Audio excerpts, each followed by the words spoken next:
जय श्री हरमिलाप साहिब जी। कार्तिक महात्म 30वां अध्याय।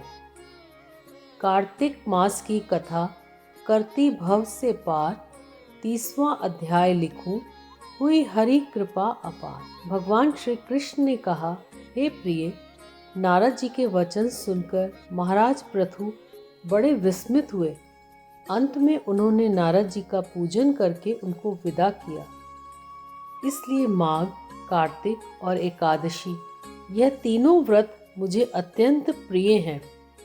वनस्पतियों में तुलसी, महीनों में कार्तिक, तिथियों में एकादशी और क्षेत्रों में श्री प्रयाग मुझे बहुत प्रिय हैं।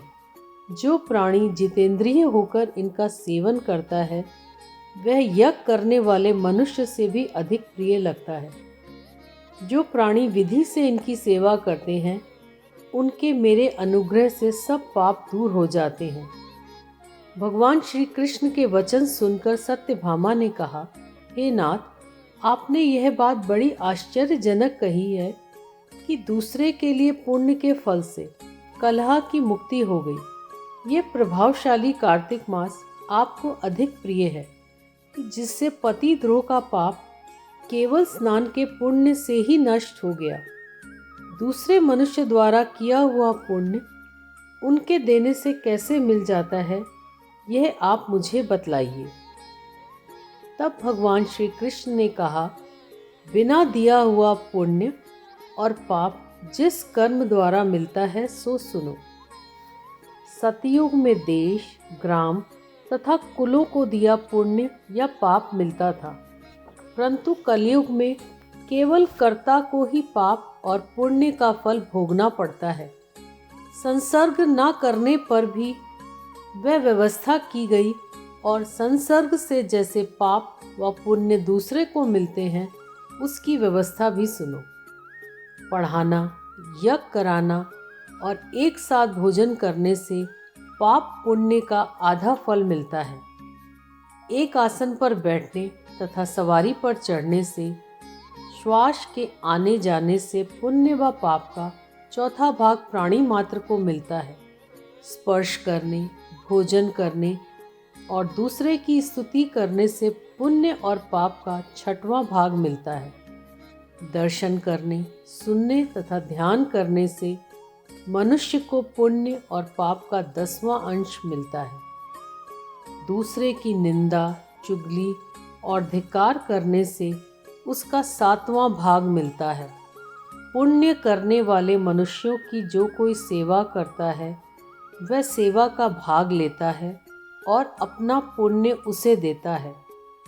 नौकर और शिष्य के अतिरिक्त जो मनुष्य दूसरे से सेवा करवाकर उसे पैसे नहीं देता, तो वह सेवक उसके पुण्य का भागी होता है। पंक्ति में बैठे हुए भोजन करने वालों की पत्तल जो व्यक्ति लांघता है, और वह उसे जिसकी की पत्तल उसने लांघी है, अपने पुण्य का 6वां भाग देता है। स्नान तथा ध्यान आदि करते हुए मनुष्य से जो व्यक्ति बातचीत करता है या उसे स्पर्श करता है, वह अपने पुण्य का 6वां भाग दे डालता है। जो मनुष्य धर्म के काम के लिए दूसरों से धन मांगता है, पुण्य का भागी होता है।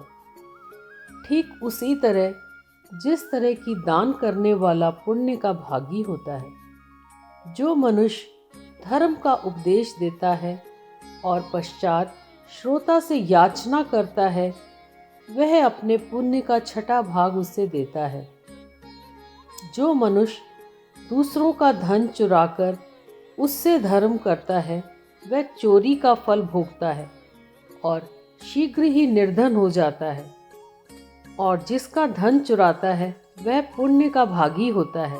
बिना ऋण के उतारे जो मनुष्य मर जाते हैं, उनको ऋण देने वाले सज्जन पुण्य के भागी होते हैं।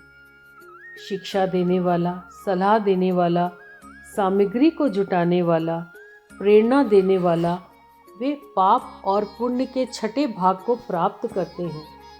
राजा प्रजा के पाप पुण्य के 6वां का भोगी होता है।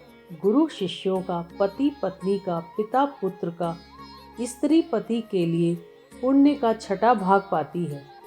पति को खुश करने वाली आज्ञाकारी स्त्री पति के लिए पुण्य का आधा भाग ले लेती है। जो पुण्यात्मा पराये लोगों को दान करते हैं वह उनके पुण्य का छठा भाग प्राप्त करते हैं। जीविका देने वाला मनुष्य जीविका ग्रहण करने वाले मनुष्य के पुण्य के छठे भाग को प्राप्त करता है। इस प्रकार दूसरों के लिए पुण्य अथवा पाप बिना दिए भी दूसरे को मिल सकते हैं। किंतु यह नियम जो कि मैंने बतलाए हैं ये कलयुग में लागू नहीं होते। कलयुग में तो एकमात्र कर्ता को ही अपने पाप व पुण्य भोगने पड़ते हैं। इस संबंध में एक बड़ा पुराना इतिहास जो कि पवित्र भी है और बुद्धि को देने वाला भी कहलाता है, ध्यान से सुनो। जय श्री हरमिलाप साहिब जी।